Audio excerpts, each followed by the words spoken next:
which is the debate that was sponsored by MK Party, which shall be opened by Honorable Mokoena, which we are debating under the theme, People to the People, Confronting Corruption and Delivering Sustainable Solutions to End South Africa's Energy Crisis.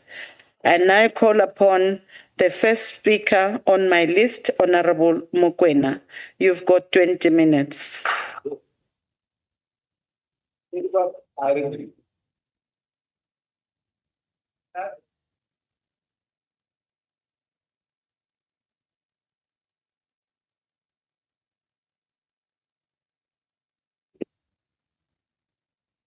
Thank you, Honorable Chair. The topic is power to the people, confronting corruption and delivering sustainable solutions to end South Africa's energy crisis.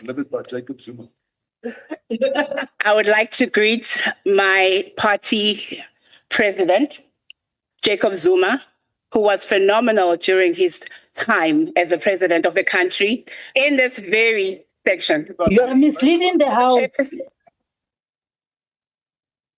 Honorable Chair. She's not listening. Honorable Chairperson, honorable members, South Africans are tired of excuses, tired of empty promises. They are tired of living in a country where darkness, both literally and metaphorically, has become the norm. The electricity crisis gripping our nation is more than just a technical issue.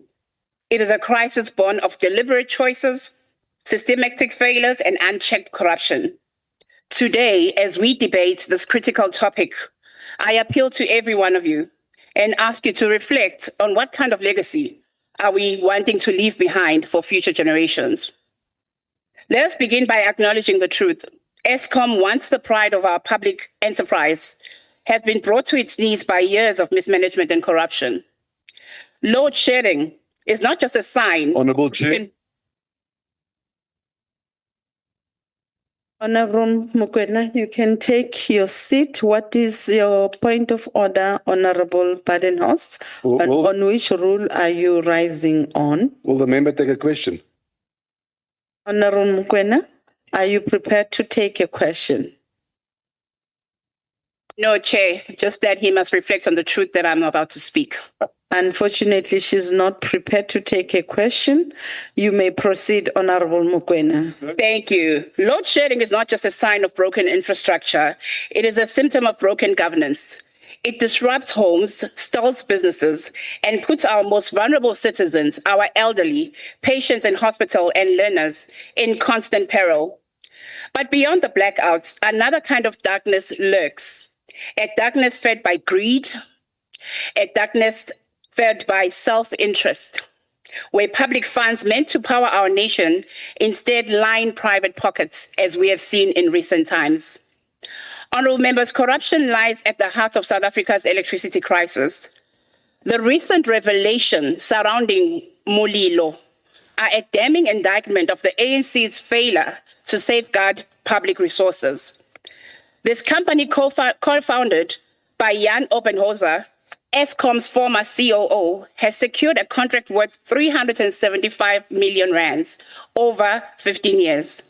A contract awarded by the very institution he used to control. It's not a mere coincidence. It is the same old ANC doing ANC ways. It is yet another chapter in their legacy of enabling corruption. And to reaffirm this, just yesterday, the very Minister of Electricity and Energy very heartwarmingly defended this. He claimed that there were necessary steps to address the crisis. It was published in the Times newspaper, and his excuse were as predictable as insulting. Let us ask the hard question: how does a man move from managing Eskom's finances to profiting from its contracts within months? How does the government justify awarding billion rands of contracts to companies that are tied to former executives? How do you live with yourselves? How do you sleep at night? And it is not just Eskom. We see billions wasted on failed projects like Medupi and Kusile. Tenders are awarded to politically connected cadres and a deliberate lack of investment in renewable energy. And then they'll blame ex-presidents when it is actually the current president and its government that is doing all the worst things. They are a part of a larger systemic betrayal of the ANC. Honorable members, the energy crisis is not just about cities plunged into darkness. It is about the forgotten communities. We as the National Council of Provinces, our job is to look out for our provinces. It is communities like Greytown, where families live without reliable electricity, unable to preserve food or power schools.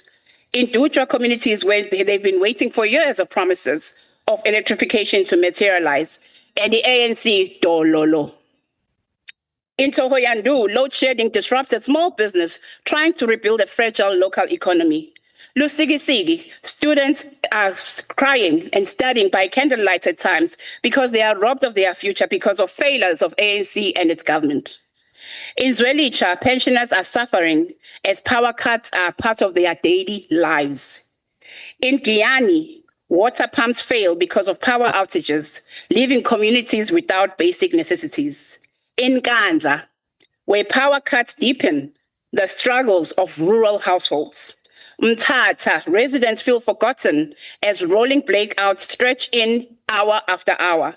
In Kuma, our poor children walking along distances of schools with no lights on to power learning equipment. In Confronting, small corporates trying to empower women are stalled by unreliable energy supply. In Sekukune, rural clinics are forced to operate without power, risking the lives of mothers and newborns. In Makana, residents are forced to use unsafe alternatives for lighting, increasing fire risks in informal homes.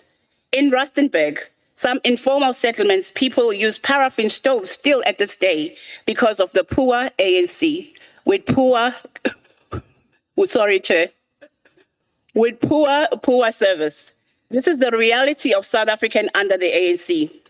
These are the communities left behind. These are the voices we must amplify. The MK party sees you. We stand by you. We fight for you. We refuse to let these communities be forgotten.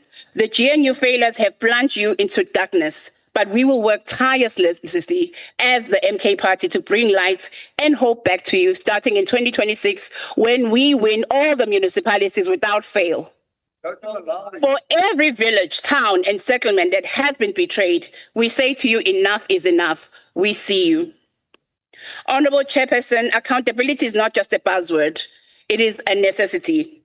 It is something that the ANC and this GNU has avoided for a very long time. It is time to pack up your excuses. It is time to stop looking at me like you do not know what I'm talking about. The MK party demands immediate answers and action. We need auditing of the IPP contracts, starting with the very Mulilo. The people of South Africa deserve to know how these contracts were awarded and who is benefiting. We need forensic investigation of Eskom leadership, expose the web of corruption that has brought this institution to its knees. The minister defending these contracts yesterday was not speaking for the people. He was defending a system that benefits the elite while the poor suffer. It is time for this House to say enough is enough.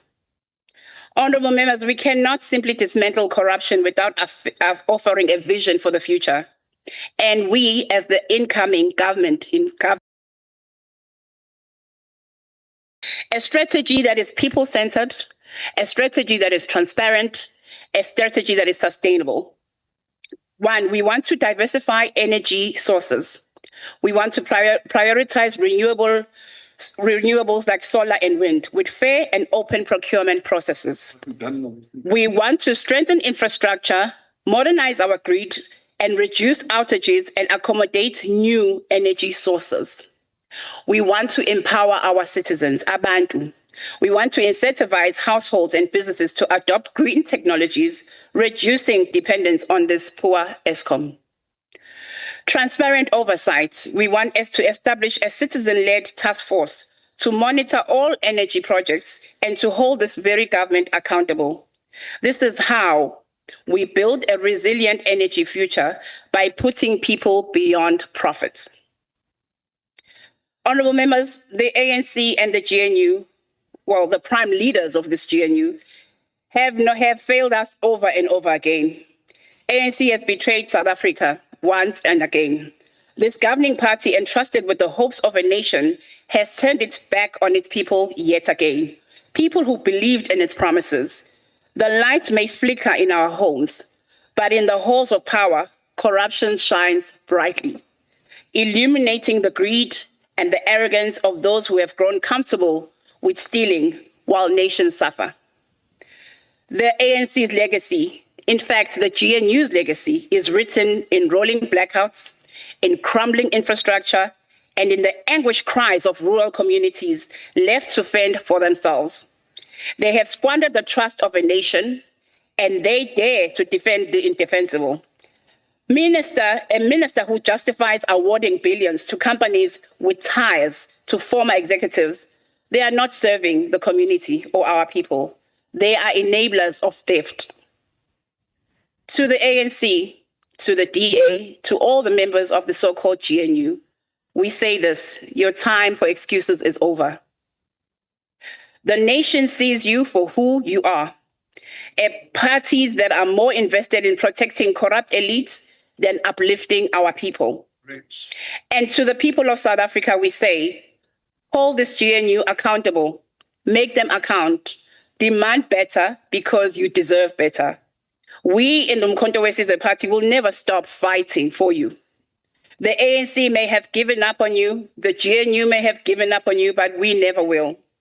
Together we will end the darkness, together we will bring back to power to the people. Not just electricity, but power of hope, power of dignity and accountability. We say enough is enough. And in the upcoming elections of 2026, we will show you once again, because this time our votes will not be stolen.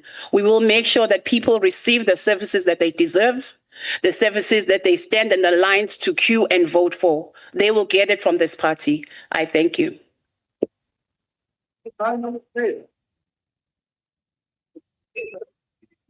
Thank you. Thank you, Honorable Mokoena.